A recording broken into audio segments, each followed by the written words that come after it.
తెలంగాణ రైతు భరోసాపై big twist అండి. రేవంత్ రెడ్డి గారు పెద్ద ట్విస్ట్ ఇచ్చినారని చెప్పాలి. రైతు భరోసాపై మీకు కావాలంటే కనుక మీరు ముందుగా అప్లై చేసుకోవాలి.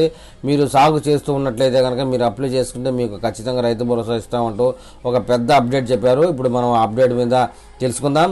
రాష్ట్ర ప్రభుత్వం సంక్రాంతి తర్వాత అందించే రైతు భరోసా డబ్బులపైనే ప్రస్తుత రైతుల దృష్టి అంతా ఉందండి.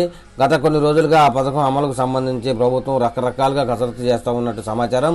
ఇప్పటికీ రైతు భరోసా లబ్ధిదారుల ఎంపికకు సంబంధించి మార్గదర్శకాలు ఎలాంటి విడుదల కాలేదు. అయితే రైతు భరోసా విషయంలో సర్కార్ కీలక నిర్ణయం తీసుకోబోతున్న సమాచారం. అదేంటంటే రైతు భరోసా పథకం అమలులో తెలంగాణ ప్రభుత్వం మరో కీలక నిర్ణయం ఏంటంటే టెక్నాలజీ సాయంతో పెట్టుబడి సాయాన్ని రైతులకు సులభంగా చేరవేయాలని యోచిస్తామన్న సమాచారం అండి. ఈ ప్రక్రియను మరింత పారదర్శకంగా చేయడానికి ప్రత్యేక వెబ్సైట్ లేదా యాప్ను ప్రారంభించే దిశగా అధికార వర్గాలు నిపుణులతో చర్చలు జరుపుతా ఉన్నారు. ఆ విధంగా ఊహాగానాలు అయితే వస్తూ ఉన్నాయండి. రైతుల నుంచి దరఖాస్తులు స్వీకరించి ఆన్లైన్ విధానంలో పంపిణీ చేయాలని భావిస్తూ ఉన్నారు. ఇప్పటికే డిప్యూటీ సీఎం బట్టి విక్రమార్క ఆధ్వర్యంలో కేబినెట్ సబ్ కమిటీ సమావేశం నిర్వహించగా మంత్రులు తుమ్మల నాగేశ్వరరావు, పొంగులేటి శ్రీనివాసులరెడ్డి మరియు శ్రీధర్ బాబులు కలిసి కీలక సూచనలు చేశారండి. వాటిని కూడా దృష్టిలో పెట్టుకుని నిర్ణయం తీసుకుంటామని చెప్పారు.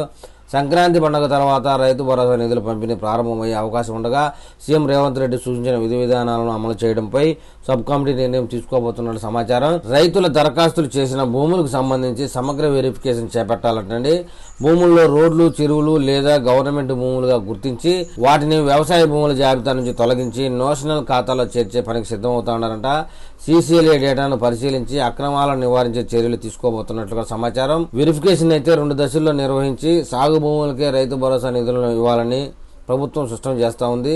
సాగు చేస్తున్న భూములకు మాత్రమే గుర్తించేందుకు ఫీల్డ్ వెరిఫికేషన్ ఒకటి, శాటిలైట్ సర్వేలను 2గా ఉపయోగించనున్నారంటండి. గత ప్రభుత్వం 2019, 2023 మధ్య 22,600 కోట్ల నిధులను దుర్వినియోగం చేసినట్లు గుర్తించిందంటండి రేవంత్ రెడ్డి ప్రభుత్వం. అందువల్ల కేవలం సాగు భూములకు మాత్రమే పెట్టుబడి సాయం అందిస్తే నిధుల దుర్వినియోగం తగ్గుతుందని ప్రభుత్వం తాజాగా నిర్ణయం తీసుకుంది. డిప్యూటీ సీఎం బట్టి విక్రమార్క గారు మాట్లాడుతూ ఎన్ని ఆర్థిక ఇబ్బందులు ఉన్నా ప్రజాప్రభుత్వం రైతులకు భరోసా ఇస్తానే ఉంటుందని చెప్పారండి. వ్యవసాయ రంగాలకు బడ్జెట్లో 72,659 కోట్లు కేటాయించామని, రైతు రుణమాఫీ కోసం 21,000 కోట్ల నిధులను ఇప్పటికే రైతుల బ్యాంకు ఖాతాల్లో జమ చేశామని వెల్లడించారు.